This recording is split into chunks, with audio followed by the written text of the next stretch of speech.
Right, guys, it's obviously Jay from the 0161, and we're here this evening with the amazing Darryl Jones from This Is Turin. Hello, Darryl, how you doing? I'm good, mate. How are you? You okay? It's nice to see you on a camera rather than a meme. Yeah, I know, mate, I know. We're mental with the memes. They need to stop doing them. People complaining, saying, stop with the fucking memes. But yeah, no, it's good, mate. It's good to see you as well. I haven't seen you for, God, I haven't seen, This Is Turin Swan amount for ages. Feels like years. It probably is. It's probably a few years. But no, man, it's good to have you on, mate. It's 12 months tomorrow since my last live show, like performing wise. So yeah, it's been a while. I know it's a nightmare. So just to start us off, mate, just give us a bit of an history about yourself. How long you've been going? Who influenced you to pick up a mic, and give us a bit of history about the bands that you've been in. Yeah. So I suppose like the origins of Turin started about 20 years ago. So me and the guitarist Hayden, we started making music together, and we played our first gig together in 2002 at the Queen's Jubilee. So some time ago now. Yeah. And we were called Fallout at the time, but really that is the roots of This Is Turin. And the reason we started making music was back then, you either traveled to go to gigs, or if you wanted to see bands, you kind of had to be in one. Wasn't. We live in Cheshire, so there was a couple of metal bands, but there wasn't many, and we just decided, should we give it a go? So, back then I was 17, 18. So, I can remember plugging a microphone into an old hi-fi player just to try and do some vocals and destroy my vocal cords in the process and all that kind of stuff. But that's how we started, and from there, we're quite lucky that a lot of the members who are in This Is Turin have been in the band for a long time. So really, I think This Is Turin, as it is now, started really in about 2015 when we released our first full length. And we kind of felt that the music was changing, and that's when the name change came about as well. And obviously we've been going ever since. Personally, I've not been in many bands, and a lot of people tend to like chop and change. They like to be a bit promiscuous when it comes to musicians, but I've not. I've been in This Is Turin all those years. I did a bit of a grind project, a grind band called Colonel Blast some years ago with some guys who were. We did really well, really. We played like Damnation Fest, and we were involved in like the Liverpool grind scene. Yeah. And other than that, obviously, I joined the fold of Sworn Amongst, temporarily. So, that's kind of my journey into music. In terms of what influenced me to pick up a microphone, so I was really influenced by like UK hardcore and the UK metal scene back when I was younger. So, my life would revolve around, I'd go college, I'd save my money from my part-time job, and I would travel up Manchester every weekend to go to Star and Garter and check out bands like Beecher, see Lab Rat coming through. And the UK hardcore scene and metalcore scene was awesome, and that was the only way you got to find new bands back then. We didn't have the wonders of the internet. If you wanted to go and find new music, you had to literally go and hit the streets, and it was awesome, really, because you find yourself in the day hanging around the local haunts and tape swapping, CD swapping, all that kind of stuff. Yeah. And then those bands really started to influence me. So like one of my big influences was Raging Speedhorn when I was young, in terms of vocalists anyway. And I've been really lucky that we've been able to play with them a couple of times as well. But I was really influenced by everything from what was big at the time. So like Slipknot and, American Head Charge, all the sort of new metal bands that were kicking through, as well as like bands that sort of changed my life. So Sepultura, a massive influence, and then black and death metal. So I was, Cannibal Corpse, Mayhem, Dark Throne, Dark Funeral. All so you like a mixture of all subgenres, don't you? Oh, mate, I am eclectic. Yeah. I really, really am.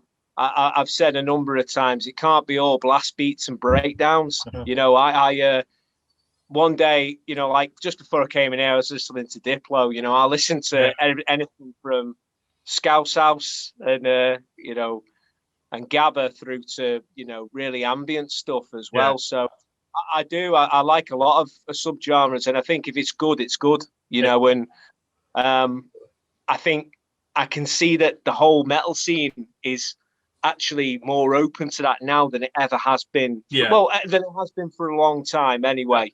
You know, I think back in the early 2000s, you would go gigs and you'd have like a death metal band with like a post-hardcore band playing. You know, it was quite eclectic.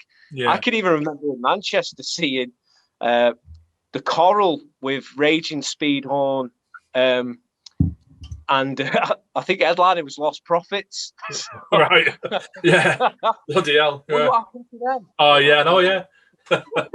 Well, I mean, you mentioned there about like, you know, having like different mixtures. That's kind of the sort of thing that we try and do, but in some ways we get slated for it because we mix up. We'll have like a slam band on with a black metal band, and it'll be basically, it's meant to be a showcase. So it's a different subgenres of all metal. But people seem to be, you know, we get bands that we'll offer them the gig and they'll be like, I don't think that's for me. The lineup's not, and it's like, it's meant to be like that. You know, it's meant to. You want everyone to have everyone to come rather than just theme it as thrash metal, metalcore. Yeah, I get that. I think I can understand. There's a line, isn't there? And I think for some you know, real sort of elitist subgenres of metal, I can understand where it can become a bit challenging. Yeah. And I think as long as there seems to be a theme that makes sense, I think it's good to have a bit of variation. I remember seeing Malevolence get on the Dying Fetus tour. Yeah. And I remember thinking that's an incredible idea because, let's be fair, a band of the size of Malev, they'd already won over the crowd in their genre. Yeah. They had to grow. They had to branch out a little bit. Yeah. But, you know, if you look at the music and the lifestyle within the music, it crosses over perfectly. Absolutely. You know, we played with Heart of a Coward at Rebellion, and Heart of a Coward, you know, are a mighty metalcore band. And Turin is heavier, you know, a bit more bleaker as well, but it made sense on the night, you know, and it was good to have that variation of not just a whole night of metalcore. It brings in more fans, you know, it brings in more people. So I'm all for a bit of variation. I like it to make sense, the lineup. Yeah.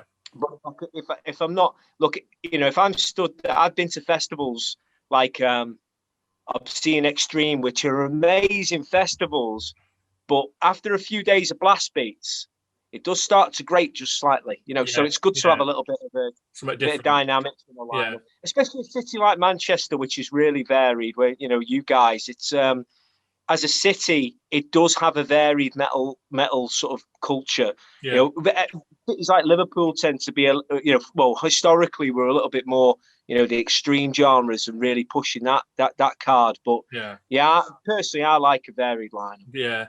Well, you mentioned before something about the back in the day you had to go and find new music. Do you think that the whole idea, like the internet, Facebook and stuff, as much as it's helped bands to grow, obviously you get a bigger audience, do you think it's took a little bit of the magic away from it? You know, tape trading, like you said, actually going to a gig, not even knowing what the band's going to sound like when you get there. You think it's took that magic away a little bit?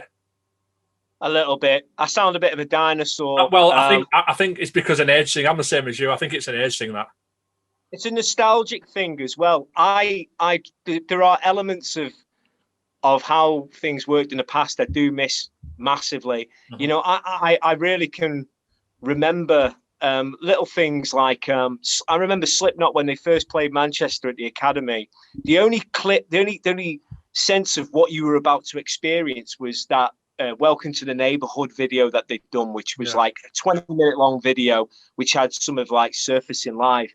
Yeah. And you didn't know what else to expect. You were reading the magazines, you were picking them up weekly, and you were seeing and you were hearing all these stories but you just didn't know what to expect. And that surprise when you went and saw them live was just incredible. Yeah. You know, that anticipation and everything. It was something different. And I'll be honest, there's certain bands that I found maybe, you know, through modern means like Spotify, that when I've listened to them and I really like them, I will wait until I see them live before watching any live footage online, just because I kind of want to have that same feeling again.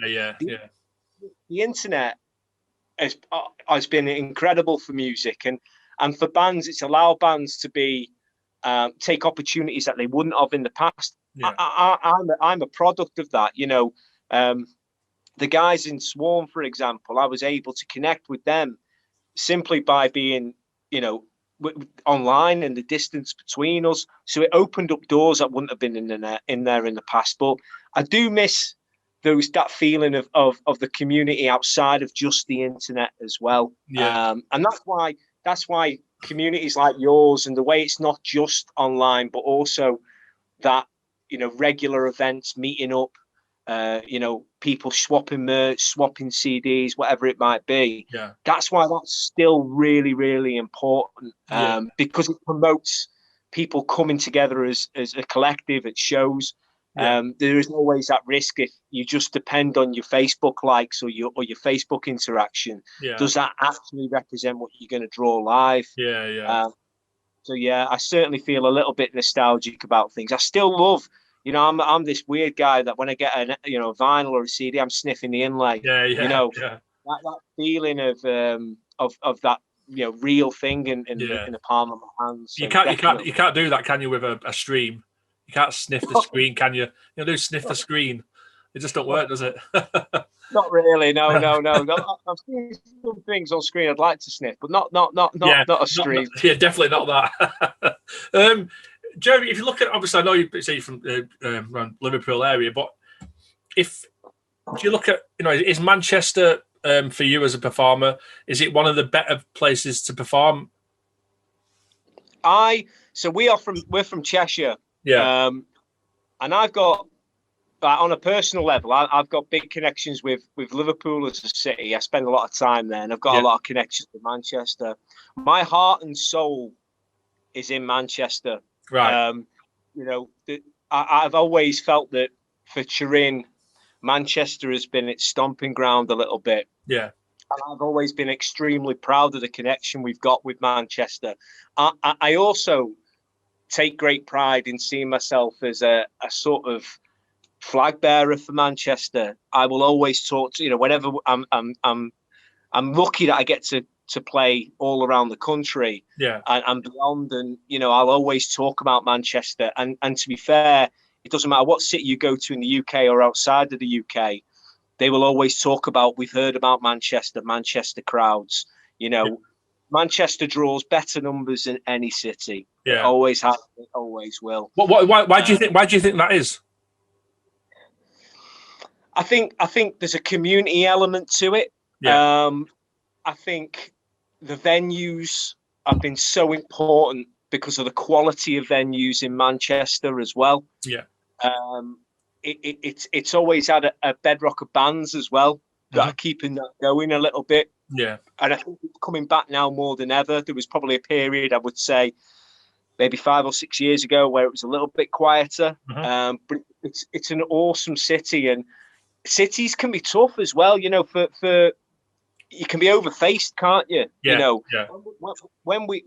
last time, like one of the last gigs I played in Manchester, you know, 2 days before Slipknot had played, you know, so it was like you're competing all the time with people's disposable income, you know, but it never ever fails to draw numbers. And I've always felt like we've been welcomed there with, you know, as one of Manchester's own. We also won Metal to the Masses in Manchester that sort of really catapulted Turin to the next level. So I'll never forget that experience of winning that in a town that wasn't our own. Well, I mean, you're saying, I mean, it is one of, it's, you know, some people say it's saturated sometimes, you know, obviously, like you said, there's, like, we could be putting a gig on in Manchester, and then at the Apollo, you've got big bands, Academy's big bands, you know, Ritz is a big band, Rebellion, they've got big bands on. So, you know, you are up against it. I mean, lucky for us, we've got our hardcore 0161 people that would just come to anything. So we are really fortunate. I like towns as well. I know you guys put on stuff on the outskirts of Manchester. I think that's really important for metal. Like Bolton's always had that kind of pull. Yeah. You're talking about Oldham. I've always quite liked on a tour if you play in cities, but you also play a few cities on the outskirts because people, are thankful of having that opportunity, and you can typically have a really good night. Yeah. Well, just looking at you as a front man, what's your favourite gig? Would you say that you've played in all of your career? I know you've got quite a lot there. I've been so lucky that we've played some really, really good gigs. The first one that always comes to mind is the second time we played Bloodstock on the Sophie stage. Yeah. And I remember, I'll be honest, I was a little bit hungover, and the rest, and I remember getting to the stage, and it was probably about half an hour before we were going on, and it was empty, and you start getting that, what if the people don't come? Yeah. And I was backstage in like the trailer area, and I was like, oh, it's quiet, nobody's coming through. And then literally I'm at the back, and as I come out on stage, it was an absolute packed tent with people pooling out the sides. And for me, I'm a fan. I adore this game. I've always been part of this scene, whether it's playing or not playing, and to see that and me going, they're here to see me was just incredible. And, just a special gig for us. Manchester, we've played some incredible shows. We played a gig with Scar the Martyr, Joey Jordison's band. Yeah. Absolutely. We were on point that night. We were really good. I remember, Joey and some of the guys from Strapping Young Lad coming up to me after it in the dressing room, like, you were awesome tonight. We'll keep an eye out for you and all this. Yeah. It's just like, you're my heroes. Yeah, like it's a good feeling. It's a good feeling. Yeah. Yeah, just like, yeah, whatever, mate. Yeah, But yeah, it's just for me, it's experiences more than gigs. Like I've played, like I said earlier, like Sepultura were a big influence on me, and I remember vividly seeing my mum and dad backstage with Max Cavalera, and they were showing pictures of kids, like me and my sister and him and his kids, and I was just like, this is surreal. Do you know what I mean? But for me, that's their life experience, heartwarming. So I've always adored playing Rebellion. I think it's an incredible venue. It is. Yeah. I've had some smashing nights at the Star and Garter. Yeah. But yeah, we've been lucky. We've played some insane shows over the years. We played an amazing one. One of the biggest upsets was when I saw Sound Control being torn down. Oh yeah, mate. Honestly, yeah. Sound Control was at one point. Sound Control was the best venue in the country. Sound wise, you couldn't get anywhere near it. Yeah. And I played some 6 shows there. We played a gig with Bury Tomorrow and Hacktivist there and stuff. And and I played with Stamping Ground there, who were my heroes growing up. So yeah, man, I've been dead fortunate, but that's just a handful of shows I've been really lucky to get and play. Yeah. So obviously being sadly unfortunate with the COVID for nearly 12 months. I mean, we personally, we've done a few. We've done the social distance gigs. We've done a few live streams. Obviously, got some more to do. What's your view on the social distance events and the live streams? Is it something that This Is Turin would happily do, or do you need a crowd? Do you need someone in front of you? So, at one point, we were lining up a couple of socially distanced gigs, and I'd be all for doing it. I think it's a means to an end as well. I itch to play live, and there's a demand for it. So, it's not something that we would definitely be opposed to. It's something that I'm sure we will end up doing at some point. Hopefully, we don't have to, but if it is, then we'll do it. Yeah. Live streams, it's a tough one. For me personally, I don't scream for screaming's sake. Everything that I've written lyric-wise is just me amped up. It's real. It's not me everything I write down means something to me, and I really feed off energy in a crowd. Yeah. And it's not so much. I don't know. It's a feeling deep down inside me that I connect with that, and I need that connection again. Yeah. But I just don't feel necessarily I quite get that from the live gigs. And I suppose there's other considerations as a band as well. You've got to, you want to have a laugh, and you want to have you want to be able to play and scratch that itch. But at the same time, you've got to be in control of your product. And, can you have as much control over the output of sound on a live stream? Things like that, I think, are really important, because as a fan, if I'm turning it on and the live stream sounds dire, I'm going to be disappointed, and I don't want that to reflect on the band. So Yeah, it's a tough one. We're kind of we've been lucky that we've been dead busy the last 12 months. We got in the studio in February, just before lockdown, and obviously we've released some tracks off our upcoming EP during the course of this year. Mm-hmm. And we've got a new agency, a new management company, so we've been like really busy on everything but making and playing music. Yeah. The admin that, is always 90% admin in it and 10% the rest. But the, I think now we're at a stage where we've got a couple of months left of promoting the upcoming release. We're just hopeful that by the time we can be back in the room playing together, we can be back out playing live. We kind of made a decision that we can rehearse now. And to be fair, we're gig ready. We've been rehearsing because we've got our own studio and it can socially distance and stuff. We were rehearsing up until this latest lockdown. Right. I'm ready to play. But this latest lockdown, we made a collective decision to not rehearse and to make sure, we kept it at home, because morally we just felt it was the right thing to do. Yeah, so when it comes to things being released again, hopefully we can get back on stage, and maybe it'll be socially distanced, but hopefully not. I want to see people hit each other. So yeah, that's it. You need a pit, don't you, mate? Well, just kind of touched on it there. No gigs, anything like that. So obviously it's given a lot of time for come up with new ideas, writing new material. What are you guys working on? Can you give people just a little bit of a teaser of what's going to be happening from This Is Turin? Well, we've had so many gigs and tours come and cancel, like every other band. Mm-hmm. And, you just got to ride with it. We were meant to be in Europe in August, and that got cancelled about 2 weeks ago. And that would have been good. That was like 18 dates. Right. We have got a tour booked for July. We're just waiting to see how it'll work with visas for bands and stuff. Mm-hmm. Outside of that, we've got other gigs that we're booking for later in the year.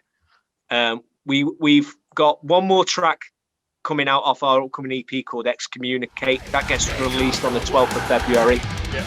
And that then completes the EP called Turin, which includes Misery, the track with CJ McMahon on, and Absolution, which we just did a studio video for. We're already writing, and it's different for us writing this way. Normally we'll write ideas independently, and then we'll come together in the room every week and start fleshing them out. We've started writing a bit online.